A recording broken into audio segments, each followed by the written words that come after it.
Il est tout juste 19h heure d'Alger, vous regardez Al24 News. Merci de nous rejoindre pour cette nouvelle édition de ce vendredi 6 février 2026. Tout de suite les titres de l'actualité.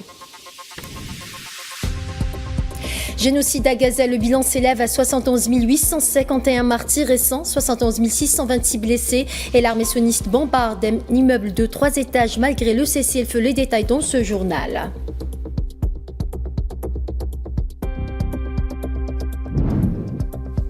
Les funérailles, une grande foule accompagne Saif el-Islam al-Qaddafi à sa dernière demeure.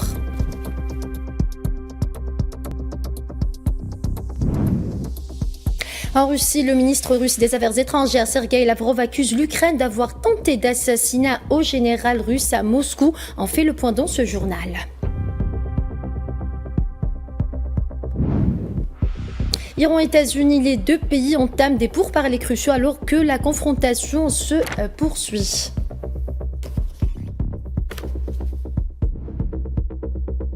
Bonsoir à tous. Si vous venez de nous rejoindre, en Palestine occupée, les corps de 27 martyrs et 18 personnes blessées ont été transférés vers les hôpitaux de Gaza au cours des dernières 24 heures. L'agression génocidaire sioniste contre la bande de Gaza aura donc fait 71 851 martyrs et 171 626 blessés, en majorité des enfants et des femmes. Depuis le 7 octobre 2023, selon un nouveau bilan des autorités sanitaires palestiniennes. Pour rappel, depuis l'entrée en vigueur du cessez-le-feu le 10 octobre dernier, 574 Palestiniens sont tombés en martyrs et 1518 autres ont été blessés, tandis que les corps de 717 martyrs ont été récupérés selon les autorités sanitaires.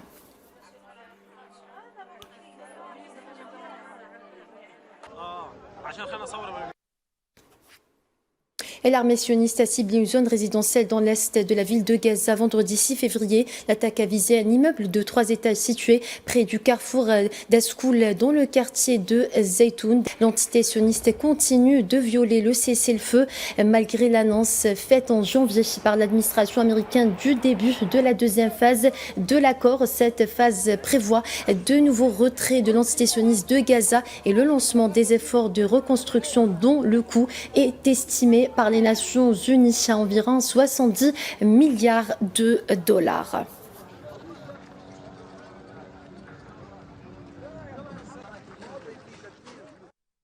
Une frappe aérienne a touché un bâtiment à Khan Younes dans le sud de Gaza. Aux premières heures du vendredi 6 février, ont déclaré des habitants portant un nouveau coup au cessez-le-feu dans l'enclave palestinienne.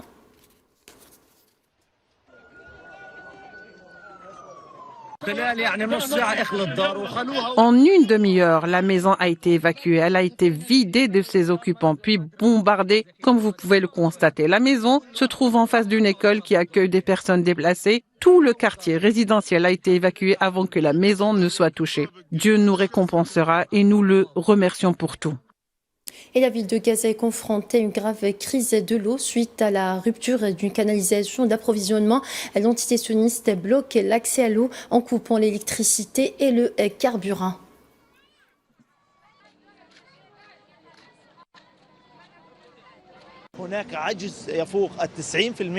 On constate un déficit en eau de plus de 90%. Cette situation a considérablement aggravé les conditions de vie des personnes déplacées dont le nombre à Gaza dépasse désormais le million. Plus de 85% de la ville ne reçoit plus d'eau courante, ce qui accentue la crise humanitaire dans un contexte sanitaire et environnemental déjà extrêmement difficile. Nous souffrons énormément du manque d'eau. Nous ne recevons que 1 ou 2 verres tous les 5 jours. 1 ou 2 camions-citernes ne suffisent pas. Dans la région de Yarmouk, nous sommes confrontés à une grave pénurie d'eau potable et même d'eau pour les besoins domestiques de base. Les gens auront besoin d'un accès direct à l'eau potable à domicile et c'est pourquoi nous continuons de réclamer une aide humanitaire accrue, notamment l'acheminement de canalisations permettant de réparer les réseaux d'eau endommagés ici, vers Gaza. En fin de compte, il incombe à Israël, en tant que puissance occupante à Gaza, de faciliter cet accès. Et l'Office de secours et de travaux des Nations Unies pour les réfugiés de Palestine a affirmé jeudi que l'occupation sioniste continue d'empêcher l'entrée des aides humanitaires dans la bande de Gaza depuis mars dernier, soulignant que ces aides demeurent bloquées dans les pays voisins. Par ailleurs, l'agence onusienne a estimé qu'il n'y a pas de temps à perdre pour sauver la population de Gaza et que la communauté internationale ne doit pas permettre une telle situation.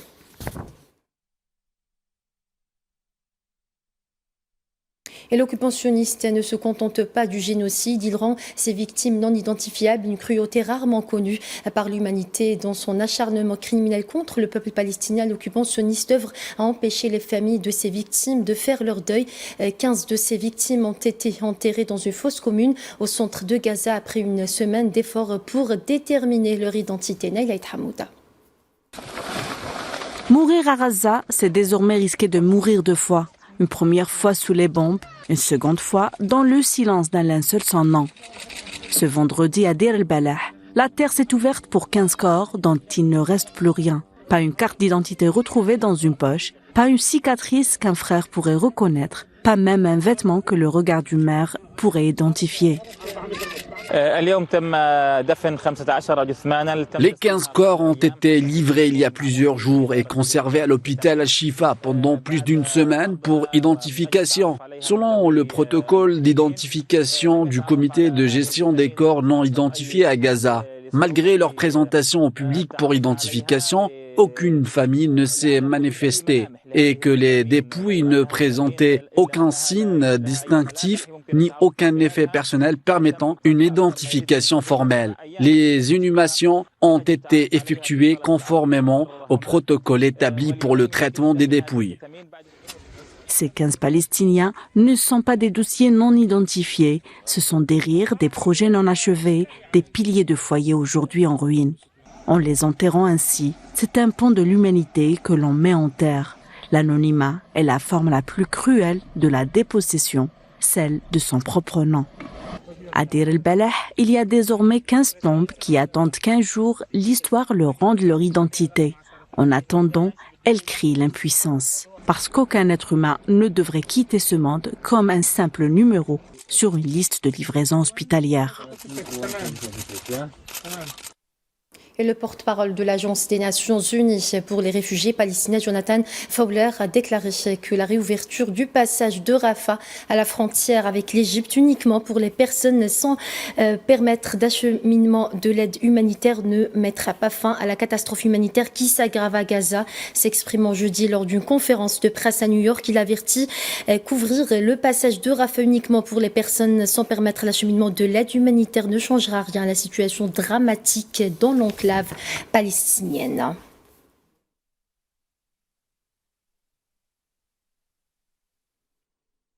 Et le club des prisonniers palestiniens a indiqué jeudi que plus de 9300 détenus se trouvaient dans les prisons de l'occupation sioniste jusqu'au début du mois de février en cours. Dans un communiqué, le club a indiqué que parmi les détenus figurent 56 femmes et 350 enfants incarcérés par l'occupation dans les prisons de Megiddo et d'Ofer.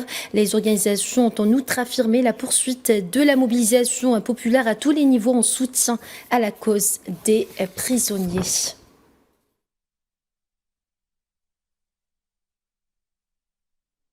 Et le bureau de l'Union européenne dans les territoires palestiniens occupés a condamné l'escalade sans précédent des expulsions forcées de Palestiniens et les violations commises par l'entité sioniste dans le quartier de Silouane, Al-Quds occupé, l'appelant à cesser immédiatement ces actions. Par ailleurs, le bureau de l'Union européenne a souligné ces derniers mois que l'entité sioniste a intensifié l'expulsion de dizaines de familles palestiniennes à Batn el-Hawa et démoli des dizaines de maisons dans le quartier d'El Boustan au sud de la mosquée Al-Aqsa.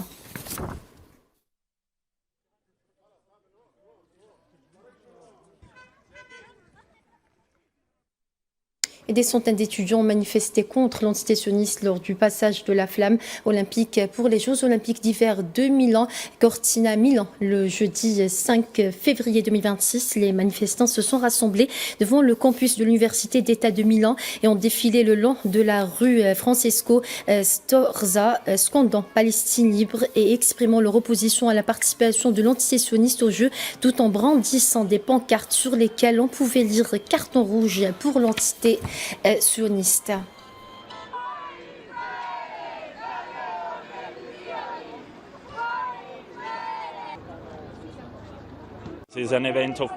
Il s'agit d'un événement de paix qui peut être ruiné par la participation d'une entité génocidaire, comme l'État sioniste d'Israël, car celui-ci commet un génocide non seulement au cours des 3 dernières années, mais en tant qu'État génocidaire déclaré depuis 1948 et même avant.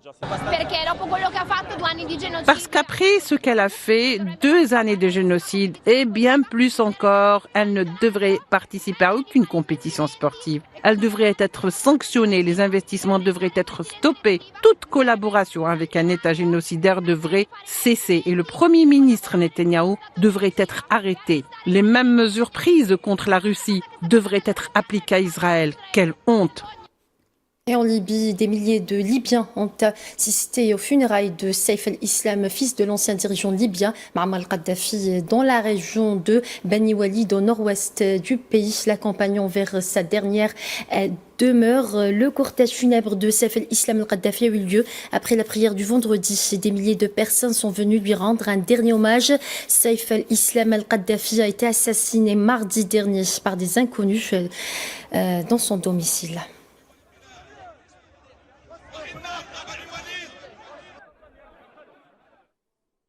Les affrontements s'intensifient à l'est de la République démocratique du Congo après la reprise des combats entre les groupes armés activant dans la région, y compris le M23. La reprise des affrontements risque de compromettre l'accord de paix américain déjà très fragile.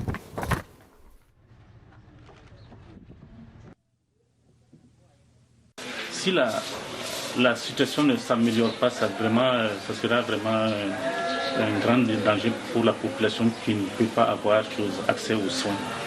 Donc, à l'impossible, nul n'est tenu. Mais le CICR va toujours faire son possible pour essayer d'aller vers les blessés et puis les soigner. Pour peu qu'on nous donne en tout cas une ouverture pour avoir accès aux populations. Donc, nous sommes là pour ça. La menace sécuritaire, elle est là parce que dans les hauts plateaux, nous avons les groupes Tucaneo, les groupes Ngomino, nous avons les groupes de l'armée rwandaise qui est arrivé à Minembwe, qui veulent progresser vers Fizi pour prendre Kaleni et progresser vers les Grands Katanga. Voilà que nous avons nos FRDC et notre armée recadienne, appuyée par les Wazalendo, qui sont dans les hauts plateaux pour pouvoir contrer cette menace, repousser l'ennemi et rétablir l'autorité de l'État dans toutes les entités occupées par l'ennemi et qui est l'armée rwandaise. Au Cameroun, les douanes camerounaises ont annoncé jeudi la saisie de plus de 1800 armes blanches et une munition dans la région du nord du pays lors d'une opération menée mercredi après de la frontière tchadienne. Cette opération intervient dans un contexte de tension locale dans le nord du pays où des affrontements intercommunautaires opposent depuis la semaine dernière les communautés Tupuri et Peul selon des sources locales.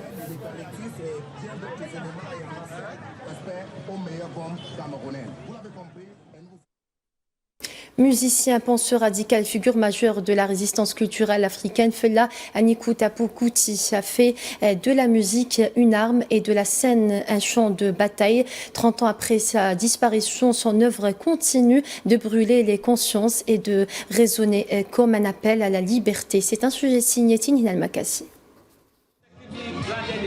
Il a fallu des décennies pour que l'industrie musicale internationale reconnaisse ce que les peuples africains savaient déjà, le génie indomptable de Fela Anikulapo Kuti. Le 31 janvier 2026, à titre posthume, il reçoit le Grammy Lifetime Achievement Award pour l'ensemble de sa carrière. Né le 15 octobre 1938 à Abuekuta et disparu le 2 août 1997 à Lagos, Fela aura traversé la vie comme un incendie, refusant toute forme de soumission et de compromis. Son nom en Yoruba signifie celui qui porte la mort dans sa besace, nom prophétique peut-être pour celui qui aura aussi porté la vérité comme une arme. Fela n'était pas un musicien ordinaire, n'était pas un artiste ordinaire, ni un saxophoniste comme les autres. Homme orchestre, il ne jouait pas pour distraire, il invoquait les cieux. Chaque note, chaque souffle, chaque tambour frappait l'injustice comme une balle tirée au cœur du marasme. On l'appelait le Black President, non pas par vanité, mais par respect pour son rôle de chef de l'insurrection musicale qui accompagna la pensée anticoloniale. Penseur anticolonial lui-même, il critique les élites africaines corrompues. Sa maison studio, Kalalakuta République, incarnait cette pensée radicale attaquée le 18 février 1977 avec la complicité de puissances étrangères. Elle restera le symbole de la résistance et de la résilience. C'est là qu'il crée l'afrobeat, fusion explosive de rythmes yoruba, de funk américain, de jazz afrodescendant, de highlife nigérian. Fela reprend les tambours parlants, le call and response de l'énergie mystique des cérémonies yoruba et les mêle à des cuivres puissants, des guitares saturées et des grooves hypnotiques. Ces morceaux lents et répétitifs deviennent des marches vers la conscience collective. Sur scène, il a le feu vivant de ses aînés. Danse, gestes mêlés au rythme. Chaque mouvement est une proclamation, chaque cri un manifeste. Maître incontesté de la distanciation artistique. Avec lui, le public ne regarde pas. Il participe, il vibre, il s'éveille. Ses albums racontent les batailles de son temps. Dans Colonial Mentality, il fait le procès de l'Occident et de ses héritages violents. Dans Water No Get Enemy, il montre comment la domination occidentale et la corruption de certaines élites africaines s'insinuent dans la vie quotidienne des peuples, tout en célébrant leur résilience. Aujourd'hui, l'afrobeat traverse le monde. Des artistes contemporains s'inspirent de Fela pour dénoncer l'injustice, célébrer la culture africaine et réinventer le langage musical. Son héritage dépasse les frontières, les générations et les styles. C'est un souffle qui refuse de mourir. Fela Anikulapo Kuti n'était pas seulement un nom dans l'histoire de la musique africaine. Il est une force de vie et de résilience, un feu sacré qui continue de brûler. Il a choisi la scène comme champ de bataille, la musique comme arme, la liberté comme horizon ultime. Fela a vécu libre. 30 ans après sa mort, sa voix continue de résonner comme un tambour battant l'éternité. Dans le reste de l'actualité de ce journal en Russie, le ministre russe des Affaires étrangères Sergueï Lavrov a accusé vendredi 6 février l'Ukraine d'être à l'origine d'une tentative d'assassinat contre un haut général russe à Moscou, une tentative qui, selon lui, visait à saboter les pourparlers de paix.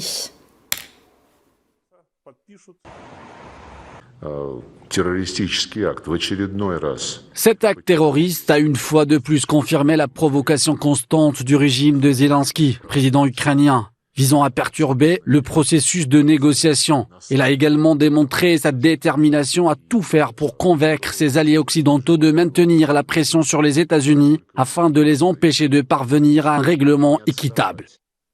Toujours dans le même contexte, un officier supérieur de l'armée russe, Vladimir Alexeïev, a été transporté d'urgence à l'hôpital après avoir été blessé par balle à Moscou. Ce vendredi, ont indiqué des enquêteurs dans le cadre d'une série d'attaques visant de hauts responsables militaires.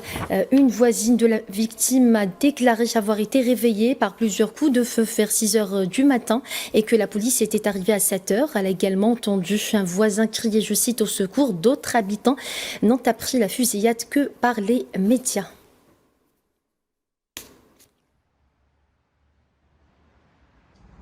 Je pense que la fusillade a eu lieu vers 6h30, il parle de 7h, mais je pense que c'était à 6h30 car la police est arrivée à 7h. Plusieurs, d'après ce dont je me souviens, je viens de me réveiller à cause de ça justement. J'aurais pu dormir et ne rien entendre. Oui, plusieurs coups de feu. Juste des cris de la voisine qui appelait à l'aide, au secours, puis elle a appelé la police. C'est tout ce que j'ai entendu. D'autres voisins sont sortis en courant eux aussi. Ils ont demandé comment ils pouvaient aider, s'ils devaient appeler une ambulance de la police, mais ils les avaient déjà appelés. J'ai entendu aux informations qu'un général a été la cible de tir. Il me semble que cela s'est passé ici. Il est actuellement à l'hôpital, mais je ne sais pas ce qui se passe. Vos collègues viennent de dire que quelqu'un a été blessé ici. Autre information de ce journal, le contact était rompu depuis la guerre des 12 jours entre Téhéran et Washington. Les deux pays ont repris négociations aujourd'hui à Mascate, capitale d'Oman. Le chef de la diplomatie s'est dit optimiste, mais aucune avancée concrète pour leur Safwan Ben Sabri. Réunis à Mascate, capitale omanaise, les États-Unis et l'Iran à la table des négociations, alors que le scénario d'une action militaire américaine plane encore. Quelques jours avant l'agression américano-sioniste de juin 2025, Donald Trump avait déclaré être prêt à négocier avec l'Iran, ce qui témoigne de l'imprévisibilité des jours à venir. Cela dit, le chef de la diplomatie iranienne est resté optimiste quant au déroulement de ce premier round de négociations, promettant la poursuite de celle-ci en temps voulu. Dans une atmosphère très positive, nos arguments ont été échangés. Les points de vue de l'autre partie ont été partagés avec nous. Les parties se sont entendues sur la poursuite des pourparlers, mais nous déciderons ultérieurement des modalités et du calendrier en concertation avec le ministre omanais des Affaires étrangères. Côté américain, l'attitude est moins cordiale. Les États-Unis ont annoncé de nouvelles sanctions pétrolières contre l'Iran quelques heures après la session de pourparlers à Oman. L'émissaire de Donald Trump pour le Moyen-Orient, Steve Witkoff, et Jared Kushner, conseiller du président, n'ont pour l'heure fait aucune déclaration. La partie iranienne a insisté sur le fait que seul le programme nucléaire était à la table des matières des négociations. Téhéran refuse catégoriquement d'aborder autre chose.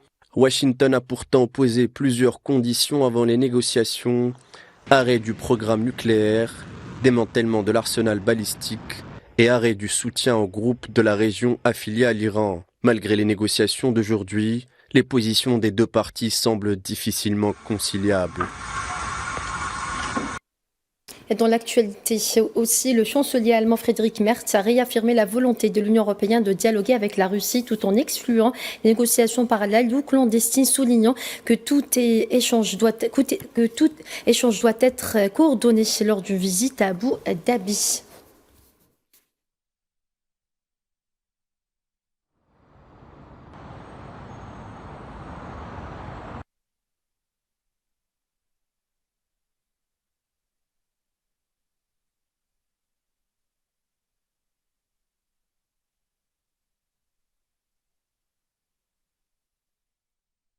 Et si les conversations les plus surprenantes de demain ne venaient pas des humains, Zoom ce soir sur le Maltbook, un espace inédit où l'intelligence artificielle échange, débatte et s'imite. Iman Marat.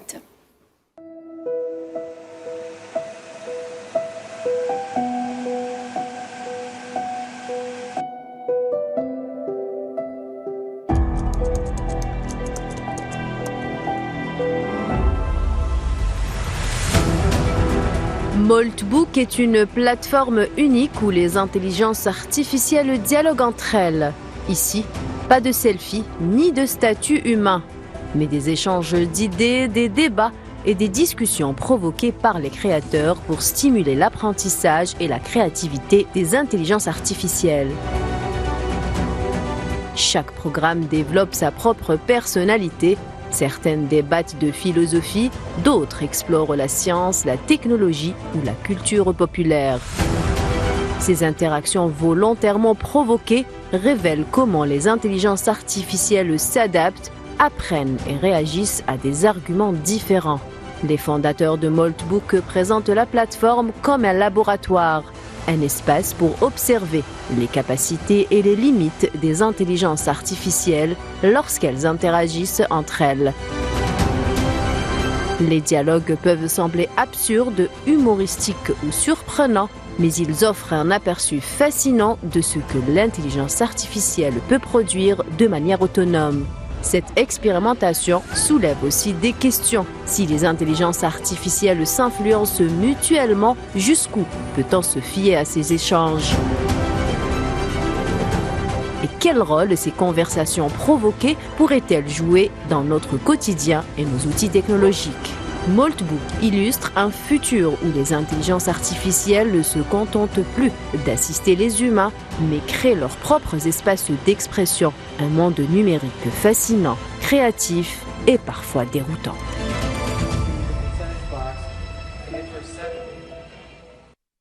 Sport football avant de clôturer ce journal au compte de la 5e journée de la Ligue des champions de la CAF. Le Mouldia d'Alger affrontera l'Hilal du Soudan ce soir à 20h au stade Ali Amar de Duira. De son côté, la JS Kabylie jouera sa dernière chance face à l'Hilal d'Égypte demain samedi à 20h au stade Houssinaït Ahmed à Tizi Ouzou. Les détails avec Faisal Salah.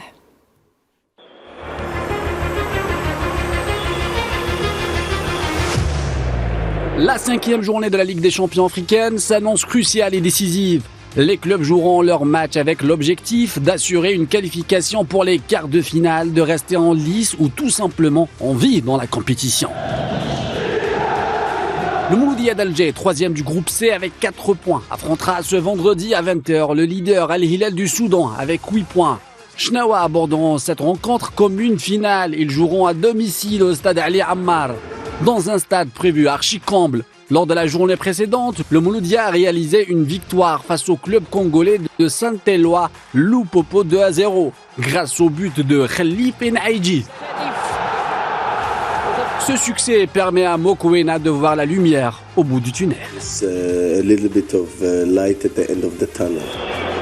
Le deuxième représentant de l'Algérie dans cette compétition africaine, la JS Kabylie, est en pleine crise. Zimbabwe n'a pas convaincu. Avec aucune victoire à son actif en Champions League, un changement est intervenu au niveau de la direction du club. Avec seulement 2 points, la JS Kabylie est dernière du groupe B. Le club est sur le fil du rasoir et sera opposé à Al-Ahli d'Égypte, leader du groupe avec 8 points, demain samedi au stade Houssinaït Ahmed à 20h. Seule la victoire permettra au club algérien de rester en lice dans la compétition africaine. Et voilà, c'est ainsi que s'achève ce journal. Merci à vous de votre fidélité. Excellente suite des programmes sur Al24 News et à très bientôt.